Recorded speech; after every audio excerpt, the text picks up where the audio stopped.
के बाद उसने सलाम का जवाब दिया। हजरत सुलेमान अलैहिस्सलाम ने उससे पूछा तू कौन है और यहां कैसे आया? तो कहा कि हजरत मेरे बूढ़े माँ बाप थे, मैंने अपनी माँ और अपने बाप दोनों की 70 साल तक खिदमत की। मैंने उन 70 सालों में कोई दूसरा काम किया ही नहीं, सिर्फ माँ बाप की खिदमत की। मेरी माँ ने मरते मरते जब 70 साल बीते दो खिदमत को, तो मेरी माँ ने मरते मरते दुआ की कि अल्लाह इसकी उम्र खूब लंबी कर दे, इसकी उम्र को लंबी कर दे, उम्र दराज कर दे इसकी। माँ तो ये दुआ देकर गई।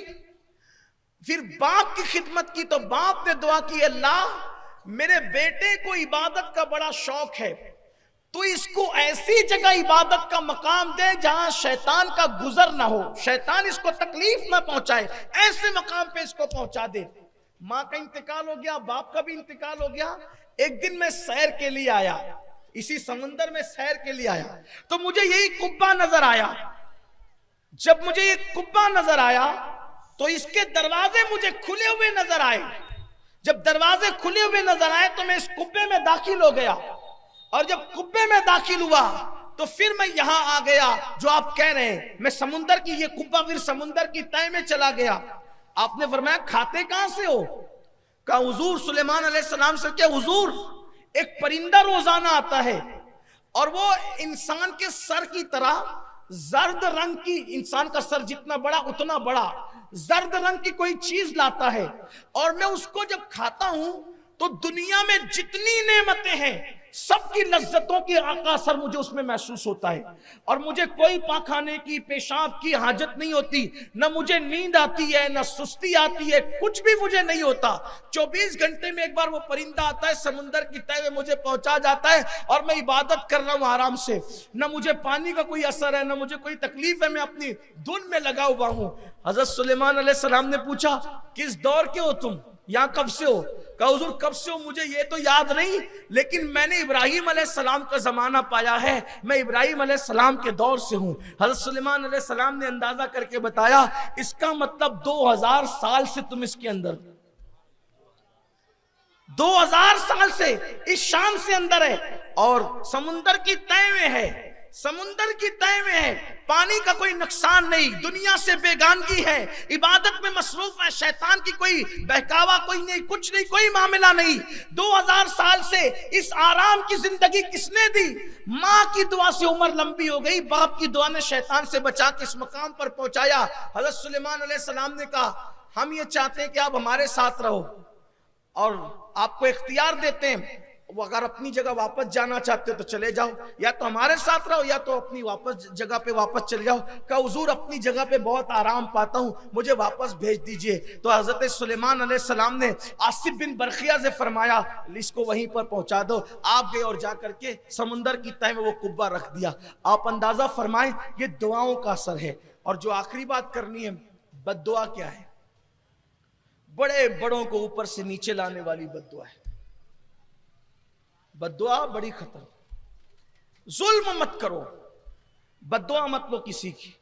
बुजुर्गों ने बयान किया, अपनी किताबों में लिखा, एक बुढ़िया थी और वो बुढ़िया की एक झोपड़ी थी, उसने झोपड़ी में रहती थी। आजकल हम देख रहे हैं अपने मालेगांव शहर में भी मालदार लोग गरीबों को दबाते हैं, ताकतवर लोग गरीबों को दबाते हैं, बिलखुसूस थोड़े से जिनको अल्लाह ताकत और कुव्वत देता है कमजोरों को दबाते हैं। लेकिन मैं लोगों से ये कहता हूं कि कमजोरों को दबाने में कोई कमाल नहीं है, कमजोरों को उठाना कमाल। उठाने वाले बनो, गिराने वाले मत बनो। याद रखना, गिरा के कभी सुकून नहीं मिलता, हमेशा सुकून उठा के मिलता। किसी को दुख देकर कभी सुकून नहीं मिलता, हमेशा सुख देकर सुकून मिलता है। बुढ़िया थी, उसकी छोटी सी झोपड़ी थी। एक बादशाह को ख्याल आया कि मैंने कोई महल बनाना है अपना। महल के लिए अपने नौकरों से कहा, सिपाह से कहा मेरा महल बनाना चाहता हूं नया, जमीन देखो। जमीन देखने वहां क्या मामला था, कोई खरीदी बिक्री तो करनी नहीं थी, पूरी सल्तनत बादशाह की थी। उन्होंने एक जगह का इंतखाब किया, जगह मुंतखब हो गई, महल की संगे बुनियाद रख दी गई। महल की तामीर भी शुरू हो गई, महल बन भी गया। महल बन गया जंगल में, तो जंगल में तो मंगल ही हो गया। जब महल बन गया तो किसी चापलूस ने, क्योंकि लोग कहते हैं ना शाह से ज्यादा शाह के नौकर जो 1.5 होशियार होते हैं, तो ऐसे ही होता है। चमचे बड़ा खराबा करते हैं, चमचे इर्द गिर्द के लोग बड़ा खराबा करते हैं। अल्लाह की अमान मांगिए। पहली बात तो चमचे रखिए ही मत। मालदारों के इर्द गिर्द तो हो ही जाते हैं, मालदारों के इर्द गिर्द हो जाएंगे, ताकतवरों के इर्द गिर्द हो जाएंगे, अहले इल्म के इर्द गिर्द हो जाएंगे। जरूरत नहीं है, जरूरत नहीं है। इसलिए कि कुदरत ने हाथ दिया, हाथ का इस्तेमाल कीजिए। दुनिया से अगर चमचे खत्म हो जाए तो दुनिया से झगड़े खत्म हो। हाँ, चमचों से खाने वालों के मुंह जलते हैं, मुंह याद रखना। इसलिए कि हाथ से खाओगे ना तो हाथ बताएगा कि कितना गरम है कि नहीं गरम है, चमचा कभी नहीं बताएगा। चमचे ने तो बताना ही नहीं, कि उसका काम ही नहीं। वो तो चमचा रहता कुछ है, बताता कुछ, चमचे की तारीफ ही है। इसलिए आप घर में हो तो भी चमचे मत पालो। कुछ सास लोग ऐसी होती है जो कुछ बहुओं को चम्मच बनाकर रखती है, उनकी भी जरूरत नहीं, हंसने की बात नहीं है। कुछ लीडरान ऐसे होते हैं जो लोगों को चमचे बना के रखते हैं, कुछ अहले इल्म ऐसे होते हैं जो कुछ लोगों को चमचे बना के रखते हैं। इनकी जरूरत नहीं है, समाज को जरूरत नहीं। चमचा कभी नहीं बताएगा कि खाना गर्म है, आप मुंह में डालेंगे तो आपका मुंह जल ही जाना है। हाथ बताएगा। अब हाथ क्यों बताएगा? क्योंकि हाथ आपके जिस्म का एक हिस्सा है और उसको आपसे हमदर्दी है। चमचे को आपसे क्या हमदर्दी है? ना वो आपके जिस्म का हिस्सा है, ना वो आपके वजूद का हिस्सा है। वो तो बना किसी और फैक्ट्री में, आप बने कहीं और है। बहरहाल अब मैं चमचे पर ही बात करूं तो फिर कुछ चमचों को भी बुरा लगेगा ना, तो छोड़ दीजिए, बात तवील ना हो। तो बादशाह के किसी चमचे ने कहा, बादशाह आपका महल तो बड़ा खूबसूरत है, लेकिन ये बाजू में ये बुढ़िया की झोपड़ी जरा अच्छी नहीं लगती, ये झोपड़ी अच्छी नहीं लगती। बादशाह ने कहा कोई बात नहीं। अब बादशाह के लिए क्या था झोपड़ी हटाना? बादशाह जो ठहरा, बादशाह ने कहा बुढ़िया को बुलाओ। बुढ़िया को बुलाया। कभी ये झोपड़ी की जो तुम्हारी जगह छोटी सी झोपड़ी है, इसको खाली कर दो, इसकी जगह जहां तुम चाहोगे हम तुम्हें जमीन दे देंगे, वहां झोपड़ी बना लेना। यहां मखमल में टाट का पेवन लग रही है आपकी झोपड़ी, हटाओ यहां से।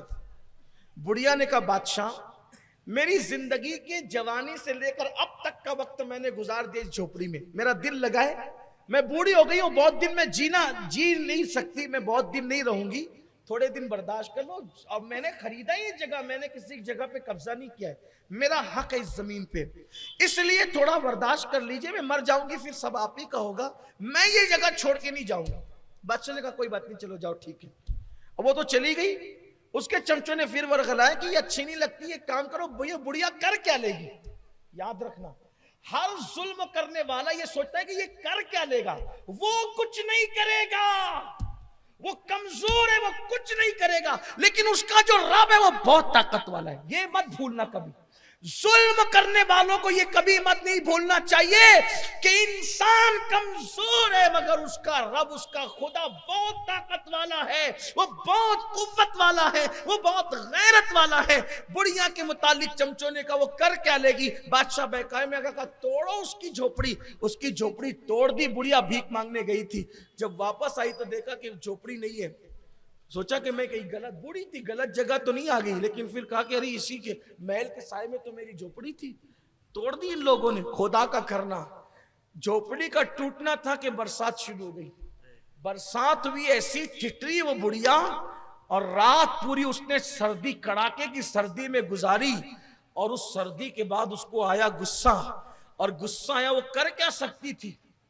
दिल से फरियाद निकली, आसमान की तरफ निगाह उठी, मौला मैं यहां से गई थी, तू कहां था? उसके मजलूम के, अल्लाह के रसूल अलैहिस्सलाम फरमाते हैं मजलूम की दुआ और अल्लाह रब्बुल इज्जत के इजाबत में कोई पर्दा नहीं होता। इधर मजलूम के मुंह से दुआ और बद्दुआ निकलती है और उधर इजाबत इलाही से टकरा जाती है। अल्लाह अकबर, क्या हुआ? क्या हुआ? कि मैं नहीं थी, तू तो था, और मैं कमजोर हूं मगर तू कमजोर नहीं है। मैं किसी इंसान से नहीं बल्कि मैं तुझसे इंसाफ चाहती हूं, बस इतना कहना था, तुझसे इंसाफ चाहती हूं। एक जलजला आया और बादशाह समेत पूरा महल जमीन के अंदर धंस गया। ये बद्दुआ का नतीजा, ये बद्दुआ का नतीजा है। और एक गुफ्तगू, एक आखिरी बात सुन ले बद्दुआ के हवाले से, ताकि तुम किसी की आजकल के नौजवान लड़के थोड़ी सी जिम विम कर ले, ताकत हो जाए, कोई बाइक से टकरा जाए, खुद टकराया पड़ाक से मारेगा, खुद टकराया बोलेगा दिखता नहीं है। जवानी के नशे में किसी पे जुल्म नहीं करना। तमाचा मारने वाला तमाचे मार करके भूल जाता है, तमाचा खाने वाला मजलूम कभी नहीं भूलता। जुल्म करने वाला जुल्म करके सो जाता है, मजलूम जुल्म सह के कभी नहीं सोता। उसके दिल की बद्दुआएं, उसके दिल की सांसें बद्दुआ बन के निकलती है। एक मर्तबा का वाकया था, ईद का दिन था, ईद का दिन, ईद के दिन दुगाना पढ़ के शौहर घर आया, बीवी को साथ लेकर दस्तरखान लेकर के बैठा। तवज्जो करना, दस्तरखान लेकर के बैठा। उतने में बाहर से आवाज आई, ईद का दिन है, कोई फकीर को खिलाने वाला। जैसे ही सदा आई, आवाज आई, ईद का दिन था। उसने कहा यार क्या लोग हैं, ईद के दिन भी चले आते हैं भीख मांगने के लिए। और अपने नौकरों से कहा इसको धक्के मार के भगाओ, ये जो आया है।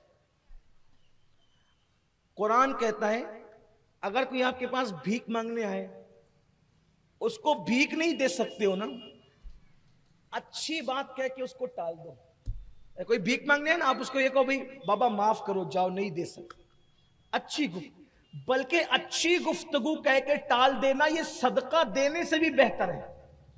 आपने उसको इज्जत से रुखसत किया ना, माफ कर दो बाबा, नहीं दे सकते, आप हमारे पास नहीं है, माजरत चाहते हैं, अच्छे अल्फाज कहो, सदका देने से बेहतर। और आपने सदका दे के उसका दिल दुखाया तो आपका सदका देना कोई काम नहीं। अच्छे अल्फाज से टाल। कुछ लोगों को देखते हैं, कहते अरे इतना हट्टा कट्टा है, भीख मांग रहा है, कमाता नहीं, चल भाग यहां से। आप ऐसा न करें। अगर आपको तलकीन ही करना है कमाने की, मैं भी करता हूं। पहली बात तो तंदुरुस्त लोगों को भीख मत दिया करो, मत दो भीख। बल्कि कुछ लोगों ने तो हमारे शहर में धंधा बना लिया है, छोटे छोटे बाप जो वो कौड़ियां खेल रहा है, बाप ताश के पत्ते खेल रहा है, शराब पी के पड़ा रहता है, जुआ खेलता है, ऐश करता है, छोटे छोटे बच्चों को भीख मांगने पे लगा देते हैं। छोटे बच्चों को भी भीख मत दो, और मुसलमानों के बच्चों को तो खास तौर पे मत दो, मत दो उन्हें भीख, बिगाड़ रहे हो तो उन्हें भीख देकर। कुछ लोग कहते हैं कि इनको क्या हो गया, ये तो अब भीख भी देने से मना कर। मैं कहा कि मैं तो ये कहता हूं जरूरतमंदों को दो, इनको क्यों बिगाड़ते हो? अरे ये कौम का छोटा सा बच्चा आज मांग रहा है, ये कल कमा के कब खाएगा? इसको भीख मांग के खाने की आदत पड़ जाएगी, कमा के कब खाएगा? छोटी छोटी बच्चियां आज भीख मांग रही, देखते देखते जवान हो जाएगी, उसकी आबरू लूट ली जाएगी। यही तो होता है।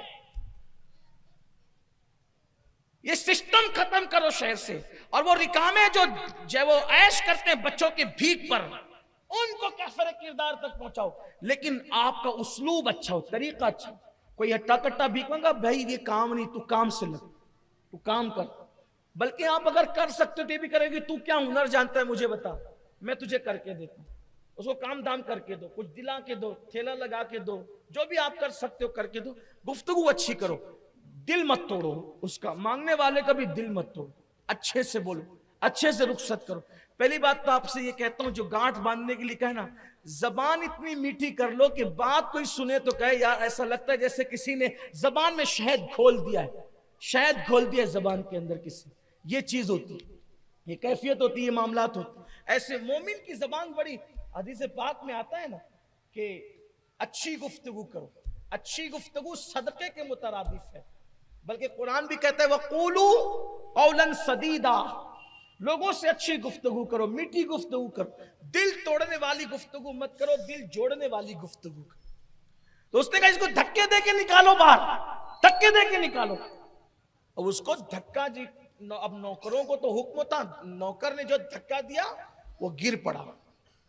जब वो गिर पड़ा तो उसने गिरते गिरते कहा मौला इसको अपनी दौलत पर बड़ा घमंड है, गुरूर है इसको अपनी दौलत पर, छीन ले इससे और मुझे दे दे।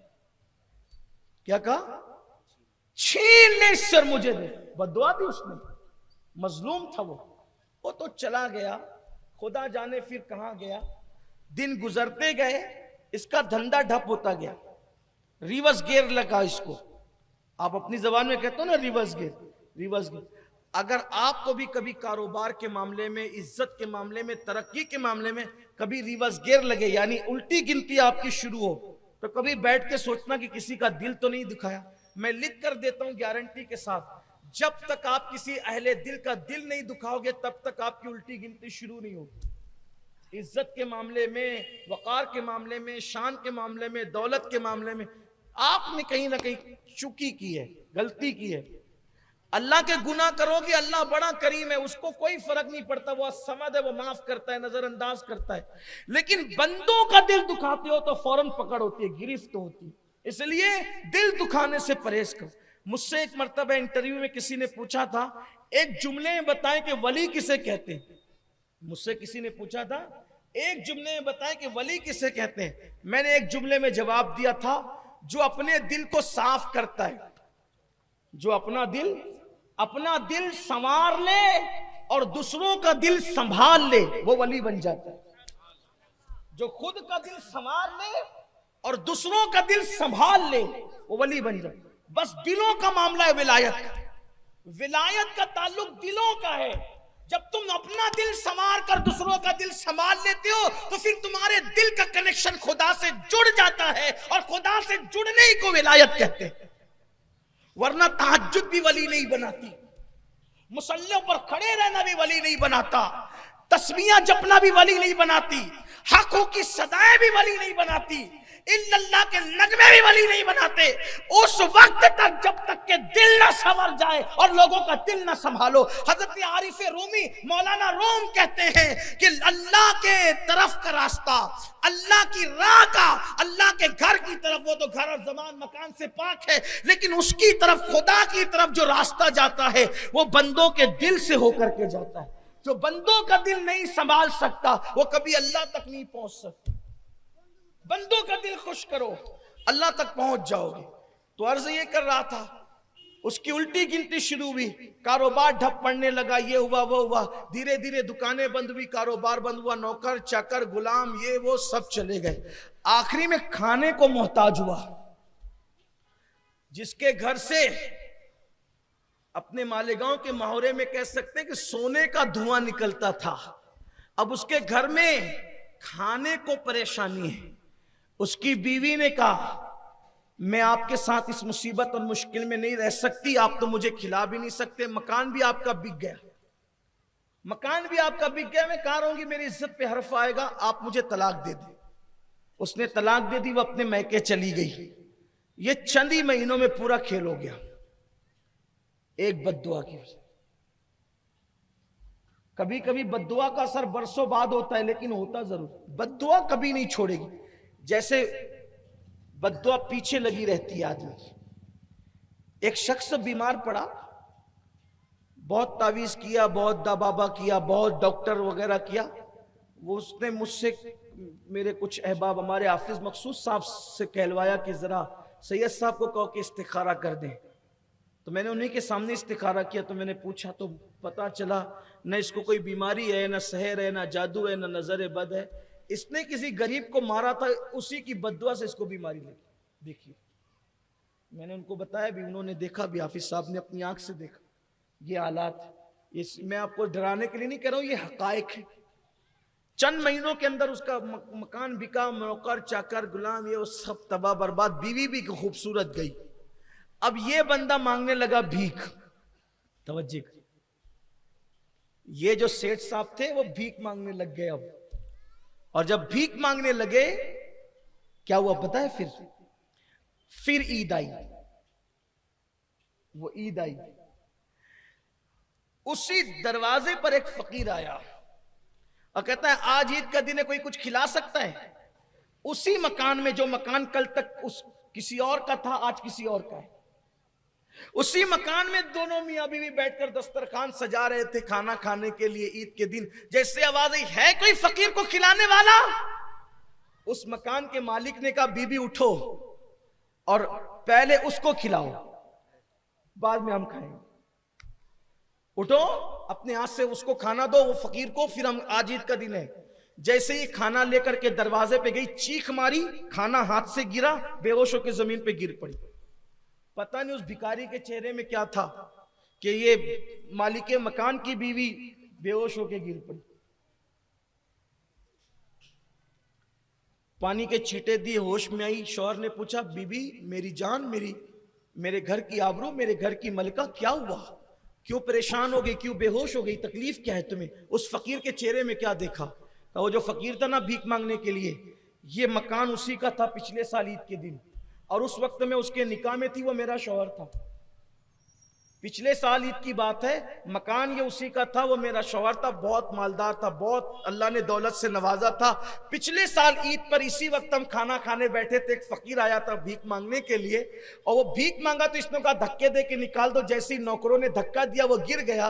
गिरते गिरते उसने कहा, अल्लाह इसने मुझ पर जुल्म किया है, इसकी दौलत छीन कर मुझे दे। फिर पता नहीं वो फकीर कहाँ चला गया। उसने कहा कि तुम्हें बता दूं, वो फकीर मैं ही था। उस दिन के बाद से अल्लाह ने मुझे तरक्की दी और आज अल्लाह ने मुझे इस मकाम पे पहुंचा।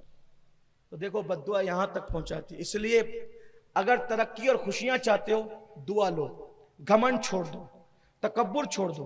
ताकत दी अल्लाह ने, कुव्वत दी, दौलत दी, इज्जत दी, शोहरत दी, इंसान बन के रहो। इंसान, फिरौन मत बनो, नमरूद मत बनो, घमंड मत करो, शैतान मत बनो। शैतान को उसके तकब्बुर ने बिगाड़ा। इंसान बनो।